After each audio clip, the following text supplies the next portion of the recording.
He tenido muchos momentos lindos en mi vida. Una de esas épocas fue la de mi infancia.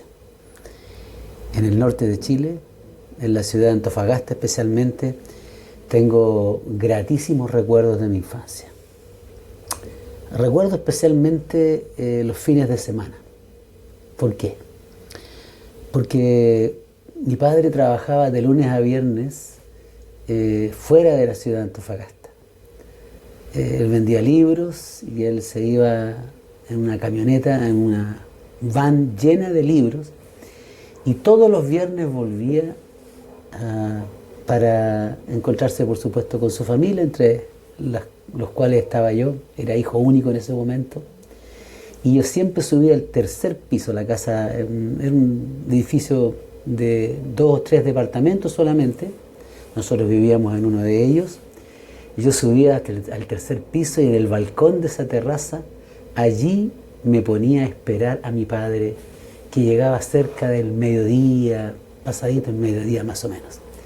¿Y por qué yo lo esperaba con tantas ansias? Porque siempre me traía un regalo. Cada vez que él volvía, me traía un regalo. Y ese regalo siempre era un autito de juguete, en esa época de Matchbox. Llegué a juntar decenas y cientos de autos. Toda la semana, después de ir a la escuela, yo solo en la terraza, ya casi no llueve, tenía armada una verdadera ciudad con todos los automóviles, con motocicletas, con camiones, repartidores, camiones que cargaban combustible o llevaban combustible, vehículos de guerra también. Todos esos eran mis vehículos, mis autitos de juguete, que mi padre siempre me traía 1 o 2 de esos autitos cada fin de semana, cada viernes llegaba. Cuando estaba conmigo el sábado, bueno, él participábamos de la iglesia, y el domingo, me acuerdo que también era un día muy especial, porque íbamos a la playa a pescar, íbamos a jugar a la pelota. También me llevaba a manejar, me sentaba, me acuerdo, en una cancha de fútbol, me sentaba en su falda, y mientras yo iba con el volante, el vehículo él lo iba conduciendo, entonces yo iba manejando. Yo tenía 7, 8, 9 años más o menos. Así es que eran momentos gratos. Otras veces, el fin de semana íbamos a ver espectáculos. Me acuerdo que fuimos a ver a los Globetrotters, que andaban recorriendo el mundo y pasaron por la ciudad de Antofagasta, y ahí en el estadio, en el Zócalo de Antofagasta, recuerdo muy bien, fuimos a ver ese espectáculo grandioso. Los Cuatro Cuartos, que eran en ese tiempo famosos, un grupo, un cuarteto folclórico que cantaba muy lindo. En fin, espectáculos que venían desde los Estados Unidos, que ponían una corrida de autos, y estos a toda velocidad saltaban por encima de los autos en un aro de fuego. En fin, muchas cosas así. Para mí la venida de mi padre cada fin de semana era esperada con ansias, porque yo me sentía muy conectado con mi papá en esos días. Mi papá me dedicó mucho tiempo, a pesar de que él trabajaba fuera de lunes a viernes. El fin de semana estábamos en la iglesia, y el domingo era prácticamente todo para mí. Jugar, pasear. Íbamos a ver a los autos de carrera allá en Roca Roja, un lugar donde corrían autos en todas las categorías de acuerdo a las cilindradas que tenían. Por supuesto, era algo más no tan profesional como uno puede ver ahora en la televisión, pero en ese tiempo existía algo así. Y corrían los Fiat 600, las Citronetas, los 5000, todos esos vehículos ahí. Para mí era muy triste cuando llegaba el lunes, porque el lunes él se iba al trabajo. Y yo me ponía tremendamente triste, porque durante 5 días prácticamente no iba a ver a mi padre. Otra cosa que me enseñó mi papá fue la lectura. Él, como vendía libros, pero no solo los vendía, sino que los leía, también me empezó sabiamente a pasar libros a mí. Y recuerdo que una de las colecciones que me pasó fue Las Bellas Historias de la Biblia. Otra colección totalmente contrastante, pero no dejaba de ser interesante por lo que aportó para mi conocimiento y mi cultura. Fueron 3 tomos gordos así, de la gran crónica de la Segunda Guerra Mundial. Así que ahí me leí completamente esos 3 tomos, así como me leía los 10 tomos de las Bellas Historias de la Biblia, también me leía las historias de la guerra, de la Segunda Guerra Mundial, donde aprendí muchísimo. Y uno de los nombres que que me quedó grabado también durante toda mi vida fue el de un general. Un general que cuando estaba ya culminando, o durante toda la Segunda Guerra Mundial, paralelamente, los japoneses también estaban lidiando o peleando esa guerra porque ellos eran parte del eje. El eje estaba formado por Italia, Alemania y Japón. Y estos tres países se unieron para librar una guerra verdaderamente tremenda, donde casi todos los países importantes del mundo se mezclaron y se metieron en esta guerra para poder combatir contra el eje que se le llamaban a estos tres países. Por un tiempo los japoneses avanzaron y avanzaron, conquistaron la mayor parte de las islas del Pacífico y estaban llegando muy cerca de Australia. Sin embargo, cuando los japoneses estaban tratando de conquistar Filipinas, un general famoso, un general de 5 estrellas, uno de los generales más galardonados de los Estados Unidos, el general Douglas MacArthur, él tuvo que huir en una lancha torpedera hacia Australia con las fuerzas que le quedaban, porque no tenía tantas en ese momento, más gran parte del ejército filipino, y ellos huyeron también a Australia para refugiarse porque los japoneses estaban dominando, estaban teniendo mucho éxito en su guerra en ese momento. Sin embargo, antes de irse de Filipinas, el general MacArthur espetó una frase brevísima, pero que se hizo muy famosa, y yo me acuerdo de haberla leído en esos tomos. Él dijo: volveré. Y así fue. Rearmó el ejército y en poco tiempo MacArthur pudo regresar, hizo cambios importantes en el ejército, nombró nuevos generales, incluso le dijo a uno de los generales que nombró, sacó a otro, puso a otro y le dijo: mira, si es necesario, saca a los coroneles, saca a los capitanes, pon ahí sargentos y pon cabos si la guerra no te está resultando, pero tú no vuelves si no ganas. Y yo tampoco, le dijo. Así es que él se comprometió completamente en esta guerra, pero fue una guerra tremenda, ¿no?, que hubo allí en las islas del Pacífico contra el Japón, que era una potencia militar impresionante en esos momentos. Sin embargo, también MacArthur dijo: volveré. Y estoy relacionando estas dos cosas, que una no tiene nada que ver con la otra, algo de la historia de mi vida, algo muy particular, porque todos los domingos en la tarde mi padre me abrazaba y me decía: volveré. No te preocupes, hijo, yo voy a volver. Y así lo hacía. Yo nunca recuerdo haber tenido una sola duda de que él iba a volver. Jamás me preocupé por eso. Jamás pensé: mi papá no va a venir. Yo estaba simplemente esperando que él volviera con mi regalito que me traía todos los fines de semana, especialmente los viernes.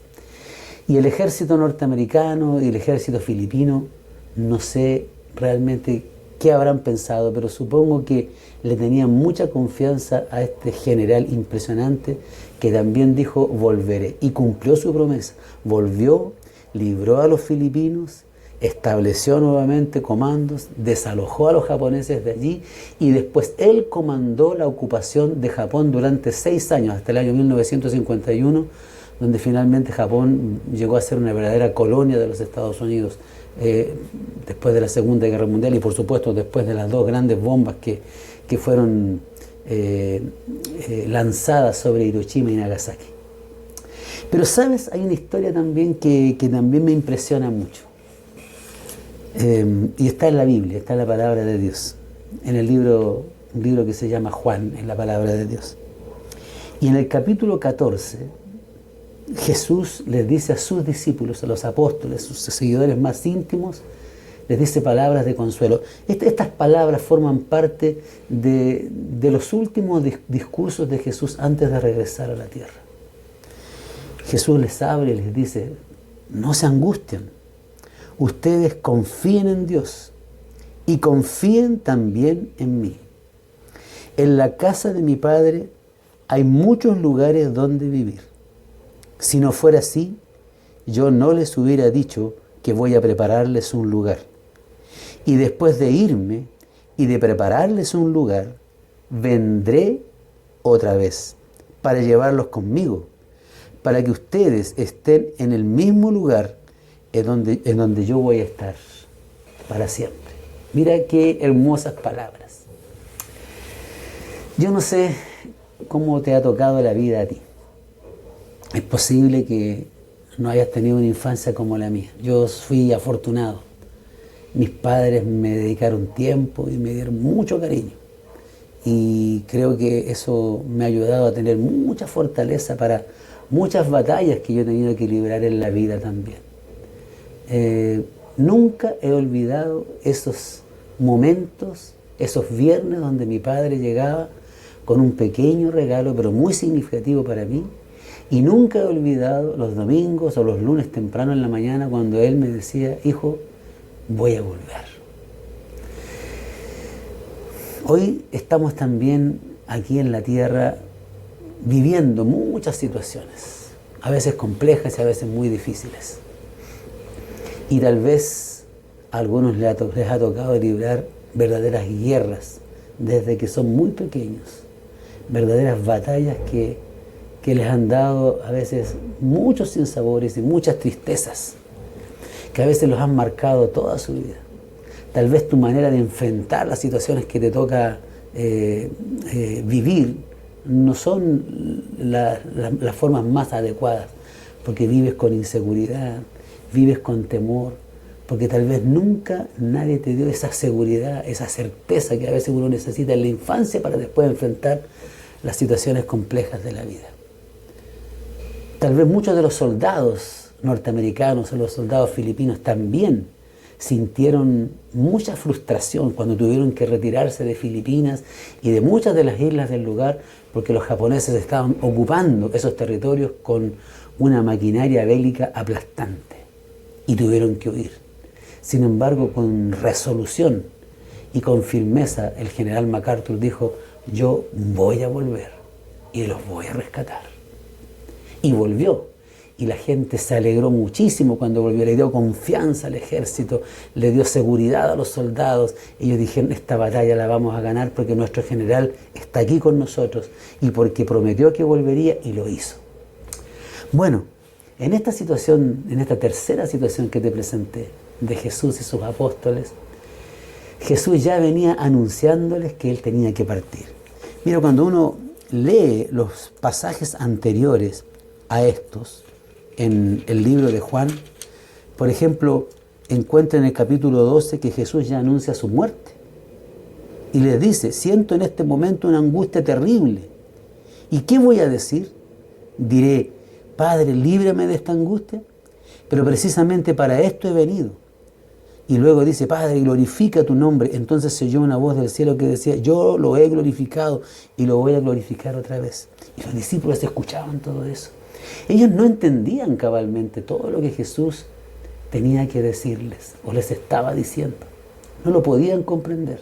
Y Jesús sabía que no lo comprendían tampoco. Por ejemplo, Jesús les dice que Él tiene que pasar por una situación que incluso ellos mismos más adelante también tendrían que pasar. Ellos no lo entendían. ¿Por qué no lo entendían? Porque sus expectativas eran diferentes.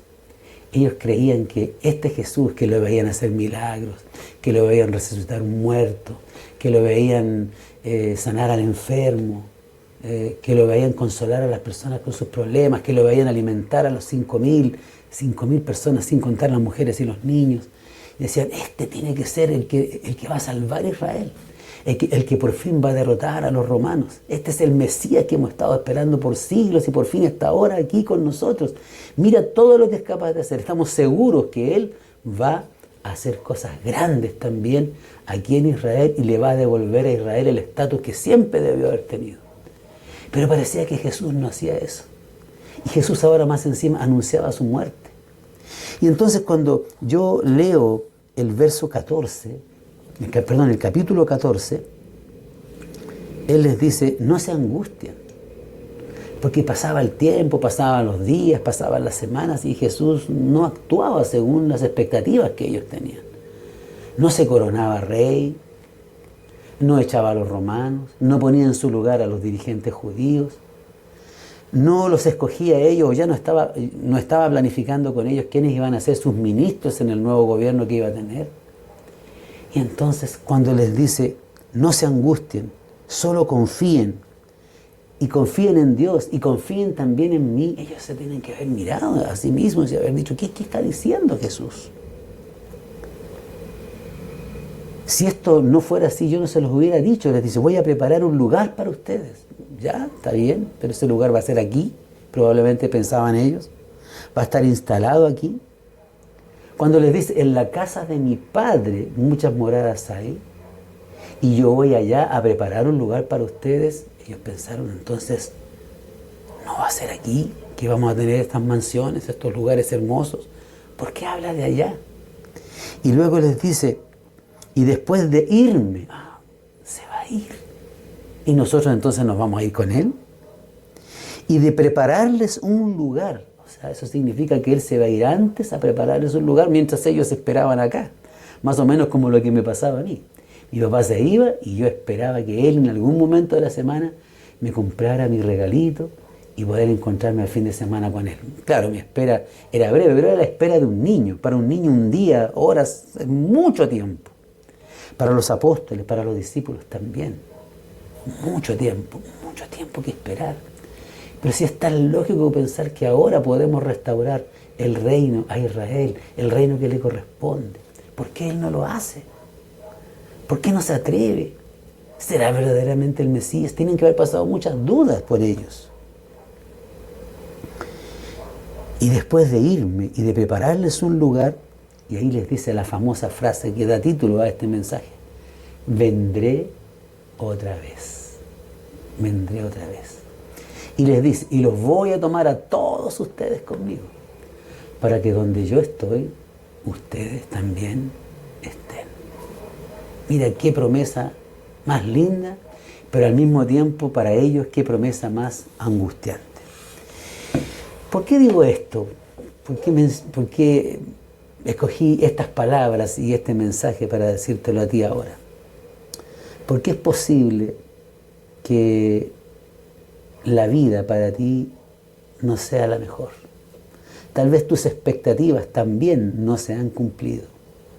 Tal vez fuiste a la universidad, estudiaste una carrera, empezaste a trabajar y ahora, o después del estallido social, o después del COVID-19, quedaste sin trabajo. Hoy día miles y en el mundo millones de personas, dicen que en Latinoamérica solo 41 millones de personas van a quedar sin trabajo o están quedando sin trabajo. Uno sabe que en Chile ya la cesantía ha aumentado muchísimo. En este momento hay personas que se están muriendo de hambre. Imagínate, un pequeño virus nos pone en jaque en un momento o de un momento a otro. Inesperado, ni lo imaginamos, ni siquiera lo pensábamos así. Por eso cuando estas cosas pasan, yo vuelvo a estas palabras y digo, Señor, ¿cuándo es que vas a venir? ¿Cuándo es que vendrás otra vez? ¿Cuándo es que la esperanza que tenemos se va a materializar en una realidad? ¿Cuándo nos vas a traer el regalito? Haciendo un paralelo con mi situación de la infancia. El regalo de tu presencia, el regalo de tu venida, el regalo de nuestro encuentro contigo, el regalo donde por fin nos vamos a abrazar para siempre. ¿Tienes esa esperanza? ¿Sabes? No falta mucho. Las profecías bíblicas, increíblemente, el libro de Daniel, el libro de Apocalipsis, Mateo capítulo 24, nos dicen que Jesús está más cerca que nunca de encontrarse con nosotros. Y tú, yo, nosotros, tenemos que hacer planes para encontrarnos con Él. ¿Estás haciendo esos planes? ¿O te gustaría hacer planes para encontrarte con Él? Tal vez te esté preguntando, ¿y qué tengo que hacer? Bueno, hacer simplemente una declaración en una oración de confianza y decirle al Señor, Señor, yo confío en ti, yo creo en tus promesas, yo creo que vas a venir de nuevo y me gustaría mucho encontrarme contigo. Sé que tal vez no he sido el mejor ser humano, tengo muchos errores, he cometido muchos pecados, mi vida a veces la recuerdo con tristeza mirando hacia atrás. Pero sabes, Jesús no solo vino a este mundo para anunciar que iba a volver otra vez. Jesús vino a este mundo a morir en la cruz del Calvario, para asegurar después su segunda venida, para asegurar otra vez esas palabras que les dijo a sus discípulos allí en San Juan 14, vendré otra vez. Y cuando Él murió y al día domingo resucitó, aseguró esta vuelta, aseguró esta venida. Es como que si en ese momento les hubiese dicho a toda la humanidad, volveré, como lo dijo el general MacArthur. Esta guerra la vamos a ganar. No está perdida. Tal vez te ha tocado sufrir, tal vez te tocó nacer en pobreza, tal vez tu situación no es la mejor, tal vez tu matrimonio se destruyó, tal vez estás padeciendo una enfermedad terrible y no sabes en qué va a parar esa enfermedad. Recuerda las palabras de Jesús, vendré otra vez. Y cuando Él vuelva otra vez, Él va a restaurar todas las cosas. Todas las cosas. No tengas ese miedo de que va a ser así. No tengas duda de que eso va a ocurrir. Confía.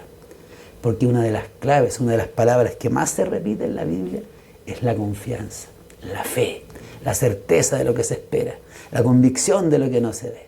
Mira qué lindo, qué hermoso. Vendré otra vez.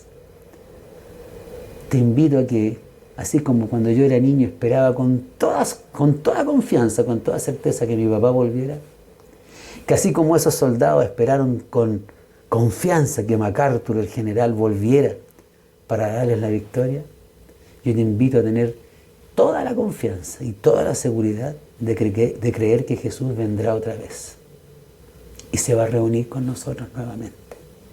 Y no solo eso, dice este texto que nos va a tomar a todos y nos va a llevar con Él. Y durante 1000 años en el cielo y después en esta tierra renovada para siempre, estaremos con Él sin separarnos. Nunca más tendrá que decir Él, vendré otra vez, porque su presencia estará con nosotros para siempre. Te invito a creer. Este mundo no nos ofrece muchas cosas. Este mundo se ilusiona mucho, pero cosecha poco. Sin embargo, Dios promete y cumple. Y yo tengo esa esperanza en mi corazón y sé que la va a cumplir. Sé que vendrá otra vez y que nunca más nos separaremos. Te invito a que oremos por ese encuentro que está muy cercano. ¿Ya? Querido Señor, querido Dios, sé que estás por venir. Sé que esta promesa que dijiste hace casi 2000 años está más cerca que nunca de cumplirse. Y yo te pido, Señor, que a mis amigos, a estas personas que me están escuchando ahora, tú les pongas también en su corazón esa fe y esa confianza de que tus palabras son ciertas y verdaderas. Yo sé que muchos quieren creer, pero tienen miedo. Porque muchas veces los que amaban les fallaron, se les cayeron del pedestal, los defraudaron, les destruyeron la vida. Pero tus palabras son fieles y verdaderas. Y sé que nunca, nunca tú has fallado. Tu palabra siempre se ha cumplido. Por eso quiero decirte, Señor, que a estos amigos que hoy me escuchan, tú les puedas asegurar que cuando tú vengas, porque ellos confiaron en ti, porque ellos se aferraron de ti, cuando tú vengas, tú los tomarás también y los llevarás a vivir contigo para siempre. Nunca más tristeza, nunca más llanto, nunca más dolor, nunca más enfermedad, nunca más separación.